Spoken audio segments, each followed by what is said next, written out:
What's poppin', y'all? About a week, maybe 2 weeks tops ago, depending on when I decide to release this video, the musician and artist James Blake went on to talk about how unfair kind of the payment is for music right now and how the majority of artists really aren't making that much money, especially with how expensive it is to make music. And he followed it up with this following video, which is kind of an ad, but also kind of a solution that he proposes. But hey, they got my attention, so they're gonna get this ad, I guess. They're not paying me though, but I'm just gonna play you guys the video of what James Blake was talking about, and I think it could create a great conversation between us about, is this effective? Would this be the best way for music to be released? Not like official releases, but other things. So I'm just gonna play the clip. And I wanted to find a way for musicians to make money directly from the music they make. Not least to be able to reinvest in the very expensive process of renting studios, hiring musicians, etc. Music is not cheap to make, and I wanted to help incentivize musicians to actually spend more time making music. Also, I've spoken to a lot of artists that feel frustrated that so much great music goes unreleased because it doesn't meet certain requirements or trends.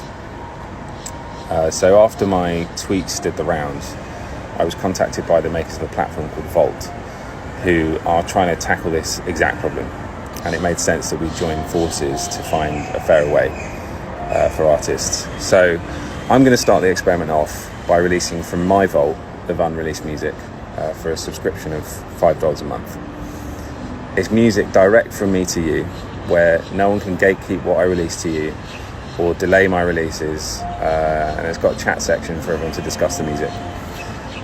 For context, I've had sometimes to wait 6 months to be given the green light to release music, and this cuts the middleman out completely. I'm going to be able to drop way more music than I've ever been able to before. And so this is kind of a backstage pass to the process. It's where you'll hear first about ticket drops and anything else I'm doing. Okay, so you guys heard that. The one thing that I would say doesn't rub me the wrong way, but I think would rub a lot of people the wrong way is the subscription model. It's kind of like everything is a subscription now, and you have to demonstrate a lot of value for something to be a subscription, because subscriptions just have this weight on a person's shoulder. I think someone would be willing to potentially pay even more on one-offs than to pay for a subscription, whether it's $5, $10 a month. Right now, they only have James Blake on this Vault thing, and for $5, when I was looking at the site, you can unlock a couple of different things. Like he has 1, 2, 3, 4, 5 songs or tracks. He has one with Anderson .Paak too. So are you going to get all of these songs for $5? What if now he's going to have 10 songs? How does that work? So let's say he has a catalog now of 15 songs and I pay the $5 and now I get all the 15 songs and then I don't have to pay $5 anymore. So I'm interested to see how this develops. People are saying, hey, what's going to prevent piracy and stuff like that? I don't think that's really the problem, because fans will find a way to pay, but I do think fans don't want to pay subscriptions. I think they're much more inclined to want to pay to own the music, because Bandcamp exists, and while it pretty much does similar to what they're trying to do here, Bandcamp is kind of an ecosystem, and the people that are on Bandcamp are there with the intention of paying and supporting artists. So I don't know if that's what they're trying to cultivate here. In Bandcamp, they do release like official albums, but also a bunch of other things. Where I think they can learn from is the group buy model. So for certain artists, and I like the concept, the fact that it's a vault, because for some that may be unfamiliar, vault is a term that is used in reference to certain artists' music that has never and may never see the light of day. So for example, like Lupe Fiasco, Kanye West, Jay-Z, every single artist has a vault, but the bigger artists have more of a demand for their vault of music.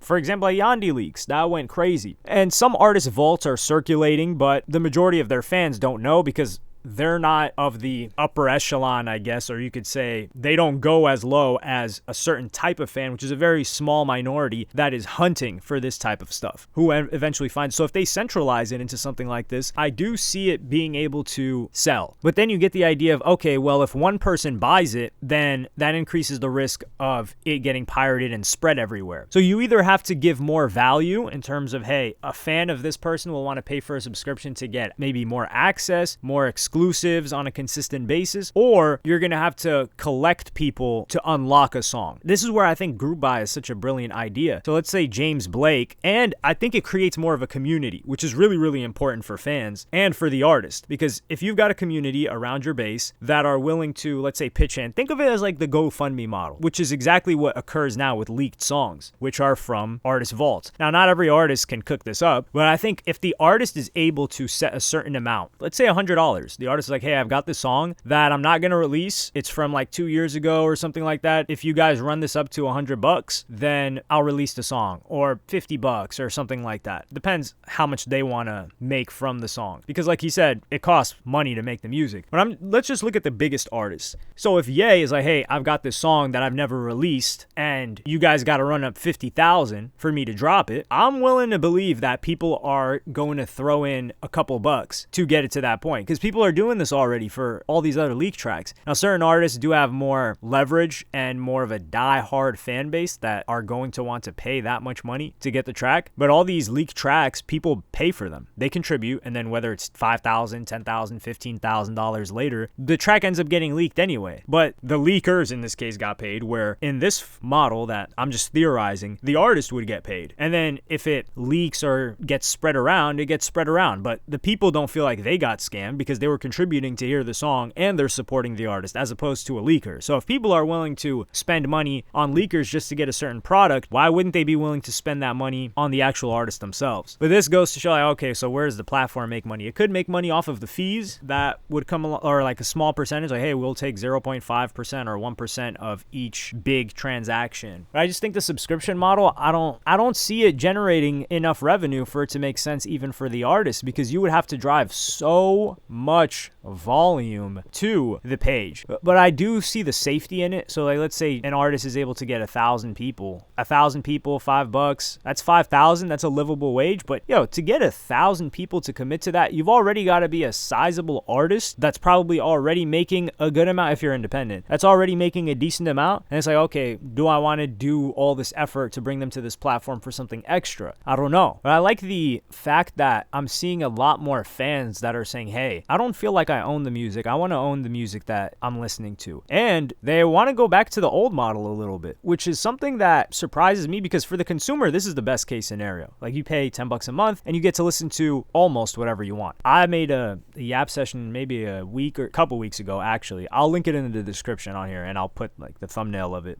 up on the video, where I said we need to go back to pirating music, because for me, I feel like I'm getting played when I'm paying for the service, but they're changing lyrics up, they're taking songs down, they're putting songs up. At one point, they were kind of shadow banning or blocking songs, so I don't like that at all. And if I can get control and have my library, I'm willing to do that. And I'll always toss a couple bucks here and there to an artist if they're dropping something that I like, whether it's Ye dropping those Yeezy pods I bought, still didn't get them, by the way. It's probably been 6-8 weeks. I don't know. I'm not even thinking about it. I bought the pods and some other stuff. I mean, it was $20. The guy's dropped some good music and he's independent. Of course, I'm gonna throw him some money. Same thing with any artist that I really enjoy. Or if they suck at performing, I'm not going to their show. No sorries here. Shout out to Bobby Shmurda. But I'm glad that there's more experimentation going with this kind of stuff. And with James Blake saying it costs so much to make music, this is where I think certain artists should be embracing AI, because it'll probably drive the cost of making music down, which does mean it'll flood more artists in, but the cream will always rise to the top. So that's one thing I think AI will do, is really, really, really drive the cost down. Because think about it, producers, you got to pay producers, you got to pay some people writers, you've got to get the song mixed and mastered, and you've got to pay the engineer and for the studio time, unless they've got their own studio. So these costs add up per song. And then putting the song out, marketing expenses for the song. I feel like this is something that artists could benefit from if they're already established or have a very, very, very strong fan base and may not get crazy streams to where they can live off of comfortably. But let me know what you guys think about this in the comments. You think this is a good idea? What would have to happen for you to want to contribute money to music more than you already are? So what would convince you to do so? And don't tell me, oh, nah, like I'm broke, I don't got it like that. You got money for weed, you got money for your vape, you just find these things to be more valuable than the music or the artist you want to support. So what I'm asking is, what level of value would they have to provide for you to be like, okay, you know what? I'm willing to spend my money here. Let me know in the comments. Like and subscribe and hit the notification bell if you enjoyed. Follow me on Twitter and Instagram. Thank you for watching. Peace.